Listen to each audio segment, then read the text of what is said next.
Podcast Bichos Tagarelas. Com Fábio Marçal e Ricardo Weg e gente convidada. Está no ar mais um Bichos Tagarelas, quinta-feira, dia 20 de junho de 2024. Tabaco leva gastos de 150 bilhões ao ano no país e nós arrecadamos de imposto apenas 9 bilhões. E o SUS gasta com as pessoas viciadas no cigarro, internações e tratamentos, 150 bilhões de reais. Dívida dos estados, nova proposta destina recursos à infraestrutura. Supremo Tribunal Federal forma a maioria para invalidar alguns pontos da reforma da Previdência. Copom mantém juros em 10,5% em decisão unânime.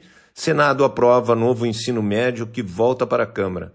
As notinhas das araras, sua agenda do dia, destaques internacionais, Rádio ONU, o nosso correspondente nos Estados Unidos, Carlos Kaminski, e o comentário de Renato Rossi, nosso especialista na indústria automobilística.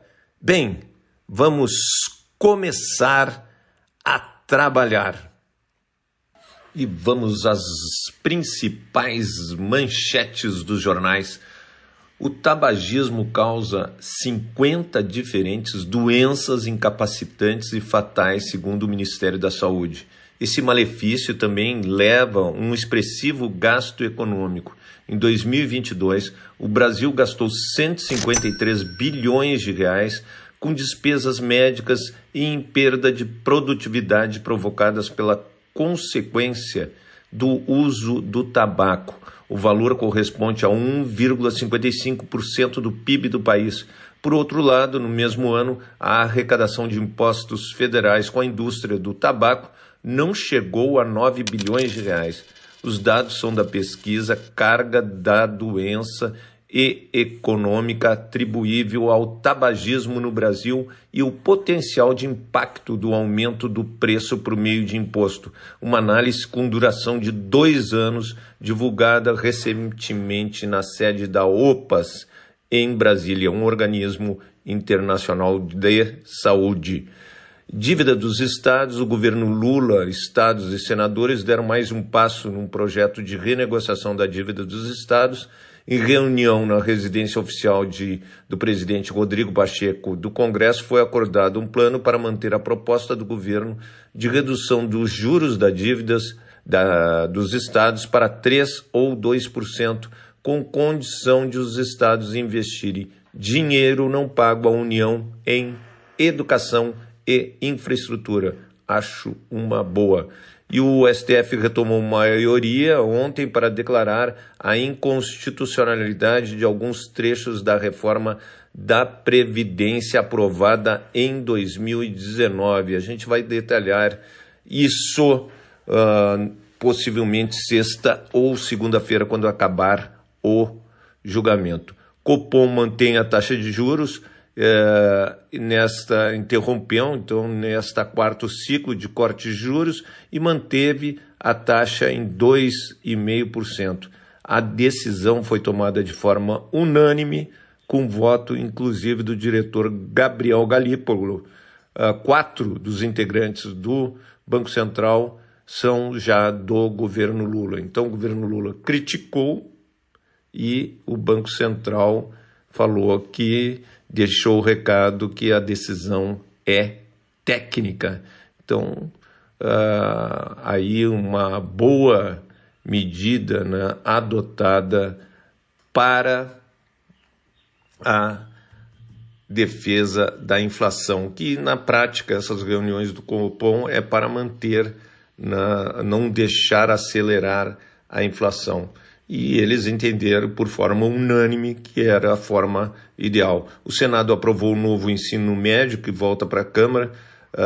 Por quê que volta para a Câmara? Porque teve alterações. Então, o fato mais importante ali é o aumento de horas. Hoje é 2.200 horas e isso desagradou o governo, que desejava uma carga maior Após a negociação com o Executivo, o Senado aumentou a carga horária das disciplinas tradicionais para 2.400 horas.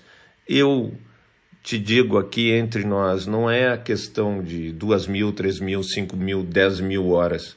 A questão é dar a aula de qualidade, e isso muitas vezes não ocorre. Vamos às notinhas das araras, sua agenda na capital federal. Então, olha só, decisão do Copom, de forma unânime, manteve a taxa de juros em 10,50%.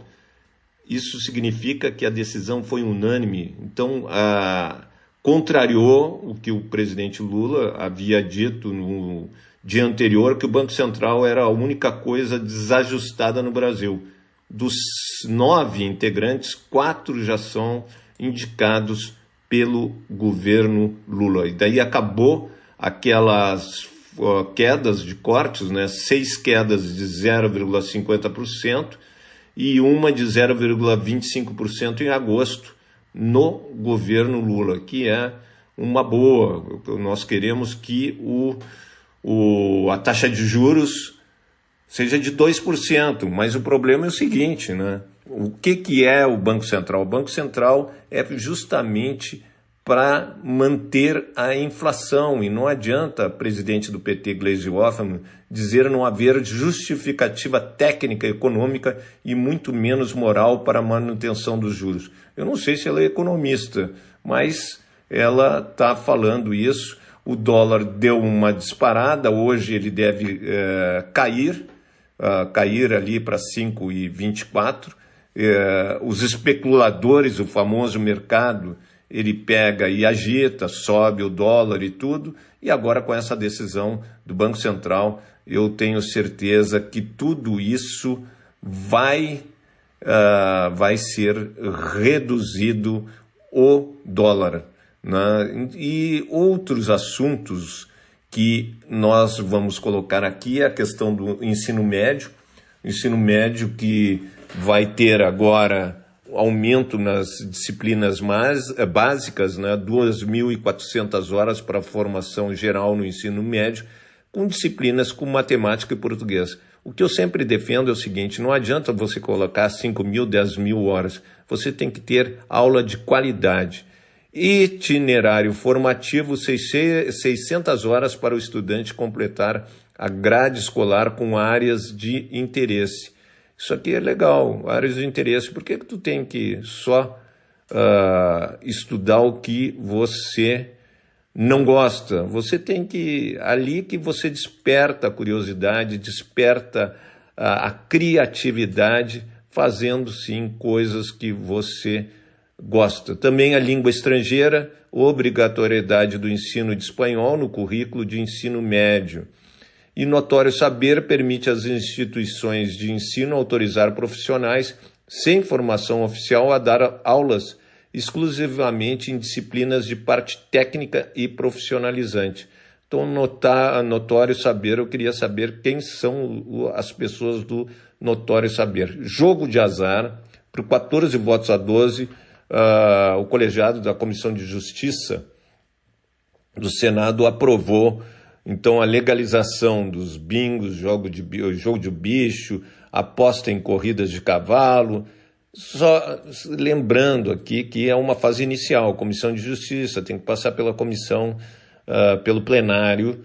A proposta veio da Câmara e estava parada no Senado desde 2022. E, se me perguntarem, eu sou a favor se pagar impostos, porque as bets não estão aí? As bets estão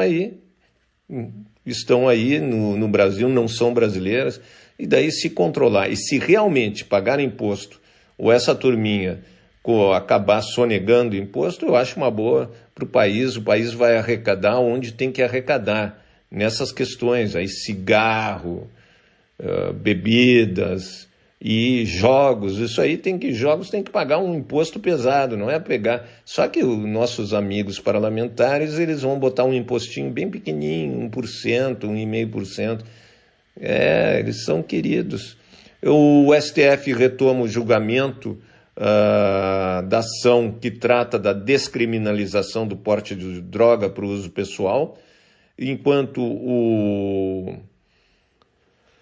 o Supremo toma essa decisão na Câmara dos Deputados. Eles defendem que todos sejam penalizados. Aquele que está com um cigarro de maconha ou aquele que está com 5 quilos de drogas, vai tudo para a cadeia pela proposta de emenda constitucional que está na Câmara, que criminaliza. E o Supremo está dizendo que não criminaliza.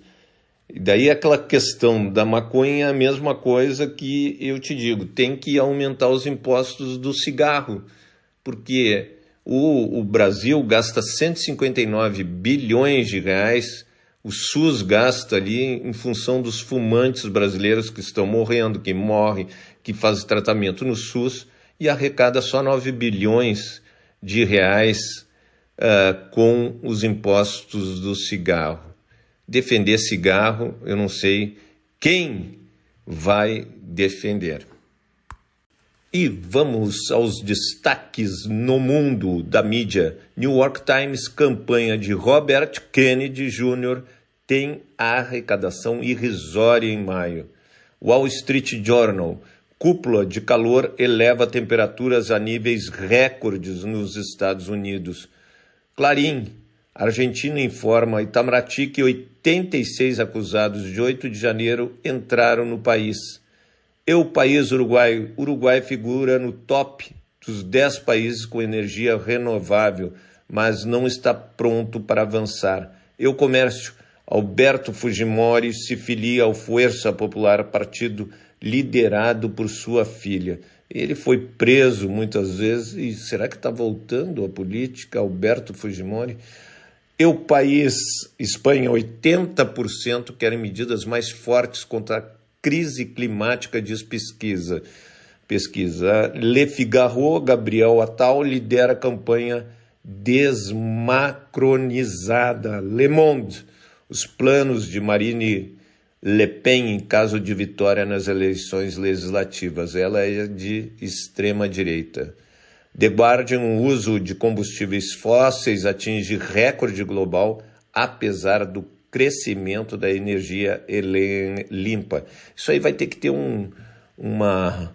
não vai acabar de uma hora para outra a energia, não é, dos combustíveis fósseis, ou seja, o petróleo e a gasolina, especificamente depois o petróleo refinado. Financial Times, cofundador da Open, anuncia a startup rival do IA. E agora estão brigas e brigas do IA. E o ministro de Relações Exteriores brasileiro afirmou que o Brasil está do lado do país de Israel, mas tem críticas ao governo Netanyahu. Declarou que o Itamaraty nunca questionou o direito de defesa de Israel. Então, essa foi a declaração do nosso ministro de Relações Exteriores. Hezbollah pronto para a guerra. Agora o Hezbollah declarou que a culpa da escalada das tensões é de Tel Aviv e que o Hezbollah está defendendo o seu povo.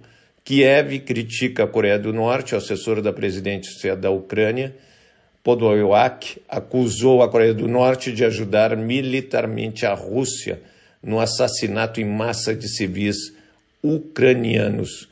Argentina e ajuda militar. O porta-voz da presidência argentina, Manuel Adorni, disse que o governo não pretende interferir no conflito e enviar ajuda militar ao país.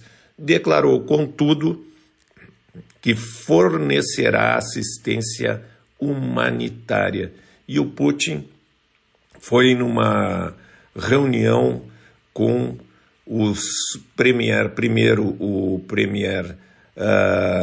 hoje com o premier vietnamita Chung-ha e esteve com o carniceiro lá da Coreia do Norte para um acordo de defesa. Então, se alguém atacar a Coreia do Norte, a Rússia vai atacar também e vice-versa. Então, aí vai ter um acordo operacional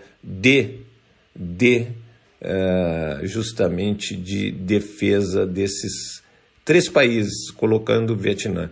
E a Ferrari anunciou que o veículo custará menos de $500 mil, uma pichincha, o primeiro carro elétrico da Ferrari. Essas foram as notinhas internacionais. E os destaques agora com a Rádio ONU.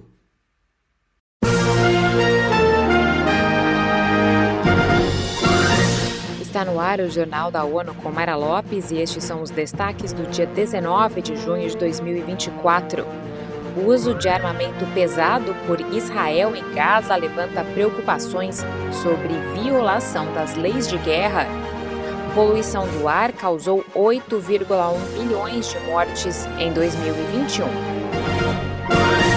O Alto Comissário para os Direitos Humanos, Volker Turk, afirmou que uma investigação sobre ataques militares israelenses em Gaza apontou que as leis da guerra foram consistentemente violadas com o uso de bombas extremamente potentes e uma suposta falta de distinção entre combatentes e civis. A conclusão segue as investigações do Escritório de Direitos Humanos da ONU sobre 6 ataques que foram descritos como emblemáticos das táticas israelenses na guerra de mais de 8 meses. Segundo o levantamento, essas armas foram utilizadas de 9 de outubro a 2 de dezembro de 2023. Para Turk, a exigência de selecionar meios e métodos de guerra que evitem ou pelo menos minimizem ao máximo os danos aos civis parecem ter sido violada de forma consistente na campanha de Israel. As Nações Unidas marcam neste 19 de junho o Dia Internacional para a Eliminação da Violência Sexual em Conflito. Acompanhe com Eleutério Gevani. Em Nova Iorque, a organização promove um evento com o título Ataques contra a Assistência Médica em Áreas Afetadas por Conflitos, Impactos para Sobreviventes de Violência Sexual relacionada a conflitos. A ONU destaca que o mundo está atualmente vivenciando o maior número de conflitos desde a Segunda Guerra Mundial. O resultado é um recorde de 117 milhões de pessoas forçadas a fugir das suas casas. Para o secretário-geral António Guterres, hospitais e outras unidades de saúde devem ser modelos de segurança e cura para todos os feridos em conflitos, incluindo sobreviventes da violência sexual.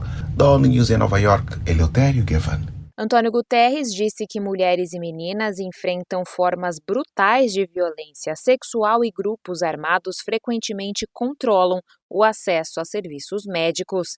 A maioria não procura atendimento devido ao medo, estigma ou à insegurança. A poluição do ar provocou 8,1 milhões de mortes em todo o mundo em 2021. O número corresponde a 12% do total de óbitos ocorridos no período, segundo o relatório Estado do Ar Global 2024. O estudo apresentado nesta quarta-feira coloca em destaque a Índia, com 2,1 milhões de casos fatais, e a China, com 2,3 milhões. Os países concentram 54% da carga global total das doenças causadas pela poluição do ar. Pela análise da organização de pesquisa Health Effects Institute, em parceria com o Fundo da ONU para a Infância, UNICEF, cerca de 1,6 milhão de crianças com menos de 5 anos perderam a vida devido à poluição do ar no período examinado.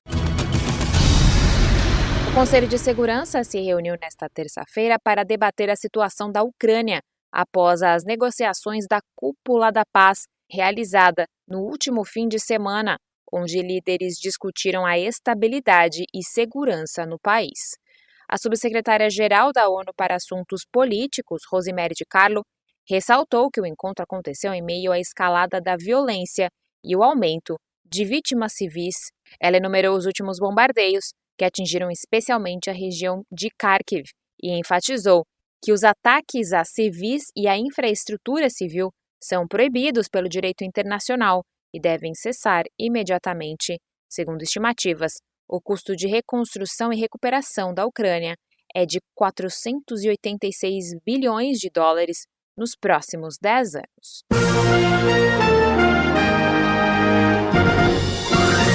Esse foi o Jornal da ONU. Confira mais detalhes sobre essas e outras notícias no site da ONU News Português e nas nossas redes sociais. E o nosso correspondente em Nova York, o meu querido amigo Carlos Kaminski. Olá, Ricardo Weg. Olá, Fábio Marçal. Olá, Renato Rossi. Bichos tagarelas. Aqui, Carlos Kaminski, de Nova York. E o Equador foi atingido por um apagão nacional de várias horas nessa quarta-feira, que deixou 17 milhões de pessoas sem energia elétrica. O apagão, que afetou hospitais, residências e um grande sistema de metrô, foi causado por problemas de manutenção e transmissão no sistema elétrico do país, disseram as autoridades. As interrupções que tiveram foram devido à falta de investimento em manutenção, nova transmissão elétrica e proteção da infraestrutura de transmissão elétrica, disse o ministro da Infraestrutura Pública, Roberto Lucchi, em uma coletiva de imprensa nesta quarta-feira. A partir da quarta-feira à noite, a energia havia sido restaurada em 95% do país, de acordo com o governo. O Equador vem lutando com uma crise energética há anos. O mais recente viu o presidente equatoriano Daniel Noboa declarar uma emergência energética em abril e ordenar cortes de energia de 8 horas em todo o país, em meio a uma seca que afetou a geração de energia elétrica. Os residentes de Guayaquil enfrentaram a interrupção da energia em meio a 90 graus Fahrenheit, ou 32 graus Celsius de calor.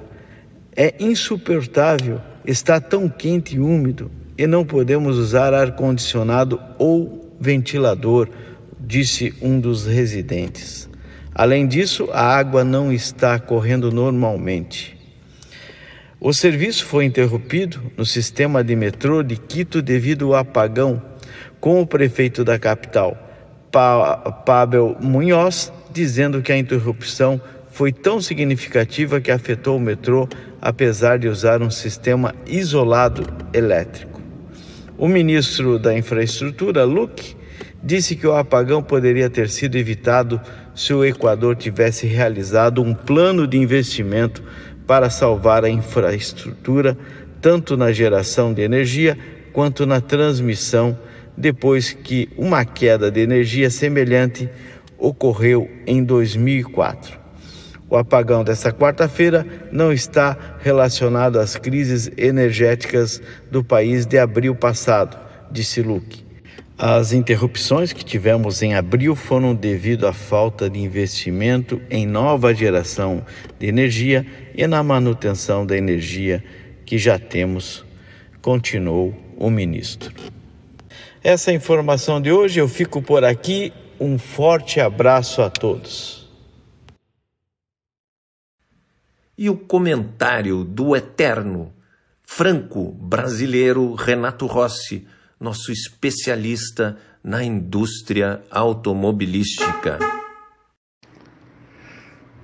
Amigos de Bichos Tagarelas, tudo bem? Mas realmente o Brasil está virando um país surrealista, né? Eu jamais imaginei que um governo com um viés ideológico e uma ideologia... Viés não, né? Uma ideologia bem solidificada pela esquerda, né? Porque é um governo que oriundo do Partido dos Trabalhadores, do PT, que foi sempre um governo, sempre um partido de esquerda. iria propor o que propôs, assim, com todas as palavras, né, pomposas, a presidente atual da Petrobras, uma senhora, aliás, que tem o charme de um repolho, né? Hoje, o que ela disse na sua apresentação da planos da Petrobras é que a Petrobras precisa do petróleo para fazer a transição energética. Amigos, que piada isso aí! Quer dizer, como é que uma mulher que se posiciona num governo de esquerda, ou é o próprio governo que está tomando essa posição, o Lula está tomando essa posição, o Lula tá nostálgico de 1941, né? 42, 45, tá nostálgico do petróleo é nosso, a grande campanha pelo petróleo, né? A campanha do lado do governo Getúlio Vargas. Meu Deus, o mundo está tentando se libertar do petróleo, é diferente. Não é isso que a presidente da Petrobras falou? Não vai ter uma transição para energia limpa baseada no petróleo. Isso é uma contradição. Isso é uma coisa asquerosa, é como esse aborto miserável aí que tramitou pelo Congresso e que mostra o que é a prepotência da ignorância. A ignorância gera prepotência, gera atitudes dogmáticas porque os caras não têm a menor intimidade com a dialética. Então eles vão naquela ideia pré-concebida e se agarram naquilo. Bom, isso é uma questão populista, uma questão muito mais ampla, porque os políticos tenebrosos do mundo, os tiranos como Hitler e tal, o nazismo era também somente um dogma, né? 2 ou 3 dogmas, mas o principal dogma era matar judeus, né? E conseguiram, né? Fizeram uma máquina de extermínio que matou 6 milhões e parece que agora o senhor Netanyahu aprendeu essas lições, né? Porque ele, como judeu, que deveria se mostrar magnânimo como um primeiro-ministro de um país que, afinal, nasceu democrático, sob a égide do Ben-Gurion e de outros judeus que fundaram os pais da pátria, que fundaram Israel sob princípios socialistas, sob princípios da repartição do pão. Os kibbutzim eram isso no Israel, quando Israel, após a fundação de Israel em 48. Agora, ao que parece, essa onda toda populista, extremista, toma conta de tudo. E o pior é que a gente vê reflexos disso aqui no Brasil. Quer dizer, tudo que aquilo que é extrema-direita, que a direita propõe no mundo, o negacionismo, não existe aquecimento global, a tragédia do Rio Grande do Sul foi uma tragédia porque tinha que acontecer, são os ciclos do planeta, então tem explicações aí geológicas, telepáticas, tem de tudo, só não tem a grande verdade. O que nós estamos vivenciando hoje no mundo é um pré-fim do mundo, porque os fenômenos climáticos estão tremendos. E o que tem na base desses fenômenos climáticos? E o fenômeno se chama aquecimento global, global warming. Quem não ouviu essa palavra em inglês, esse termo tão conhecido? Esse gás carbônico, esse dióxido de carbono que fica preso na atmosfera e aquece a superfície terrestre, aquece os oceanos. O Lanínia fez estragos agora aí nos 2 últimos anos, levantou a temperatura dos oceanos, e o que nós tivemos foram catástrofes climáticas em volta do mundo. Tanto a Índia ficou submersa em 70% do seu território, como o Quênia estava agora, quando iniciou a tragédia aqui no Rio Grande do Sul, há 30 dias atrás, o Quênia estava completamente submerso, matando a vida selvagem do Quênia, inundando seus parques nacionais, são sustento da nação. Aqui o Rio Grande do Sul está com essa economia esfacelada. E esfacelada é pouco. Onde vai ter esse dinheirão para recuperar um estado que foi 80% atingido? 460 ou 470 municípios devastados. Ainda hoje um amigo meu me contava, porque ele é amigo das pessoas que moram, algumas pessoas que moram aqui à beira do Guaíba, um braço de terra que tem, que sai da BR-116, e que ali só tem casas finíssimas. Aí ele me contou que a força das correntes fluviais arrastaram casas avaliadas em 30, 40 milhões de reais, arrastaram como se fosse papel. Mesmo esses muito ricos tiveram prejuízos bilionários, perderam suas casas. É que o local eu não me lembro exatamente, ali não é a Ilha dos Marinheiros, tem um outro nome. Mas não importa, eu conheço aquela região perfeitamente, ela é um braço de terra, foi arborizado, foi urbanizado, casas maravilhosas, terraços maravilhosos. Eu ia lá porque eu me dava com o filho de um cara que tem muita grana, que era um empresário também da área do automóvel, ele era o diretor-presidente de uma grande revenda Fiat na década de 80, e isso foi lá por 81, 82, e eu era amigo do Lorenzo, que era filho dele. O Lorenzo era um campeão até internacional jet ski, e eles iam treinar jet ski justamente a partir da casa da família, tinha uma plataforma ali de lançamento para o Rio. Eu encontrei em Cali, tinha campeões de todo tipo, campeões brasileiros, jet ski, ele recebia caras campeões de fora do Brasil. O Lourenço era um tremendo de um atleta, e então eu conhecia aquela região bastante ali. A casa desse empresário era simplesmente maravilhosa. E agora esse amigo meu me contando que ele esteve lá poucos dias antes, que ele tem um amigo que tem uma casa finíssima lá nessa região, a casa e outras casas tantas, inclusive a casa deste empresário, que está vivo ainda, esse empresário que era diretor de uma rede Fiat. Ele não se dedica mais a gerenciamento das revendas, ele sempre foi também um financista, ele trabalhava em bolsa de valores, exportação e importação. Ele tá bem vivo, esse amigo meu me disse hoje. E só que foi uma desgraça, porque a casa dele também foi destruída. Então isso aí são os fenômenos naturais, entendeu? Foi os incêndios da Califórnia, porque de repente estava na hora de pegar fogo. A mata tinha que incendiar naquele momento, porque é um ciclo natural. Toda árvore vai, sim, as árvores pegam fogo, sim, em determinados ciclos. Mas não os incêndios brutais de 2018, que mataram centenas de pessoas. Uma das regiões atingidas levou o nome, foi o pior incêndio da Califórnia. E agora, esta semana, os incêndios voltaram à Califórnia com uma força destrutiva tremenda. Ninguém mais aguenta, nem as companhias de seguro que faliram naqueles incêndios, companhias poderosas nos Estados Unidos da América. E aqui também, o prejuízo, imagina uma enchente que faz com que 220, 230 mil carros virem sucata, grande parte deles. Os carros novos não têm recuperação, tem circuitos eletrônicos que não podem ser recuperados depois de atingidos pela água. E amigos, tudo isso tem uma essência, que já tinha sido denunciada na COP28, quando um grupo de jornalistas investigativos do jornal The Guardian gravaram, inclusive, conversas absolutamente deletérias, terríveis, parecia conversa de mafioso entre altos executivos de petroleiras com aquela máfia lá que estava organizando aquele COP28 num país produtor de petróleo, no centro da produção de petróleo mundial. Esperar o quê daquela COP28? Nada, né?